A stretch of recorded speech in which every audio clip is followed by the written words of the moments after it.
मेलं तरी या आदत मैदानातून हटत नाही, काय व्हायचं ते होऊ. त्याचे दुष्परिणाम तू जाणं, मग ते मराठी जाणं त्याच्यानंतर. सध्या मराठा आरक्षणाचा मुद्दा चांगलाच पेटलाय. कोर्ट आणि पोलिसांनी नोटीस बजावल्यानंतर मराठा आंदोलकांना आझाद मैदान सोडायला सांगण्यात आले. मुंबई पोलिसांनी बजावलेल्या नोटिसीनंतर मराठा आंदोलक मनोज जरांगे पाटील यांनी उपस्थितांना संबोधित केलं. यावेळी मनोज जरांगे पाटील यांनी मेलो तरी मागे हटणार नाही असा पवित्र हाती घेतलाय. तसेच मराठा बांधवांना शांततेत आंदोलन करण्याचं आवाहन त्यांनी केले.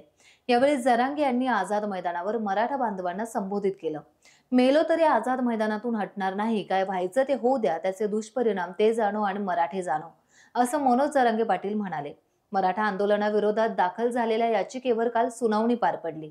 मराठा आंदोलनामुळे मुंबईकरांना त्रास झाला असल्याचं याचिकेतून नमूद करण्यात आलं आहे. यावरून मनोज जरांगेंनी मराठ्यांना आवाहन केलं. मराठ्यांना शेवटचं सांगतो, गाड्या पार्किंगला लावा, मैदानात लावा, रेल्वे किंवा एसटीने प्रवास करा. कुठे लावू दिल्या नाही गाड्या तर वाशीला लावा आणि रेल्वेने या. माझी तब्येत कितीही खराब झाली तरी शांतच राहायचं, वेड्यासारखं करायचं नाही. तुम्हाला माझी माया आहे आणि मला तुमची. कितीही त्रास झाला तरी शांत राहायचं, असं जरांगे पाटील यावेळेस म्हणाले. मी मेल्यानंतरही तुम्ही शांत राहा. ही लढाई शांततेत लढायची आणि जिंकायची आहे. मी मरेपर्यंत हटणार नाही, हे देवेंद्र फडणवीस यांना ठासून सांगतोय, असं जरांगे पाटील म्हणाले. कोर्टाच्या नियमाचे पालन करा. न्याय देवता आपल्यासाठी आहे, आपला आधार आहे. कोर्टाकडून आपल्याला परवानगी मिळेल. आपल्या बाजूने कोर्ट उभे राहील, आपल्या वेदनेत सहभागी होईल, आपल्यावर अन्याय करणार नाही, असा विश्वास त्यांनी यावेळेस व्यक्त केला. मी तर मेलं तरी या आदत मैदानातून हटत नाही, काय व्हायचं ते होऊ.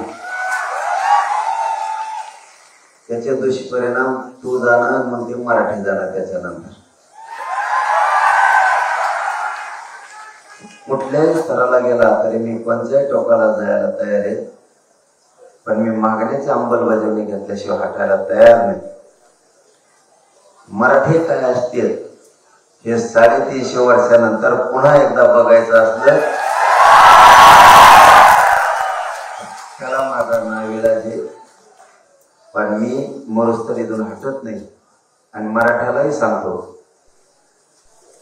शेवटचं सांगतो तुम्हाला, रात्री पण शेवटच सांगितलं, गाड्या पार्किंगला लावा, मैदानात लावा, रेल्वेना प्रवास करा, एसटीना प्रवास करा. पुढं लावू देत नसल्या तर ग्राउंडला वाशीला नेऊन लावा, मस्त पटांगणाला मग या. शांत राहायचं सांगितलं. किती माझी तब्येत खराब झाली तरी तुम्ही शांतच राहायचं, येडवणी करायचं नाही. मला माहिती आहे तुम्हाला माझी माया आहे, मला तुमची माया आहे. किती त्रास झाला तरी तुम्ही शांत राहायचं.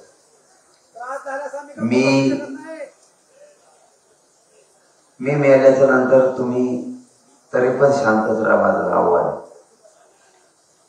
त्याच्यानंतर तुम्हाला काय करायचं तुम्ही तुमचं करा, पण तरीही त्याच्यानंतरही माझं म्हणणं आहे, तुम्ही शांत राहा. ही लढाई शांततेने लढायची, जिंकायची. टाइम्स डिजिटलला लाईक करा, सबस्क्राईब करा, शेअर करा आणि बेल आयकॉन दाबायला विसरू नका. पाहत रहा टाइम्स डिजिटल.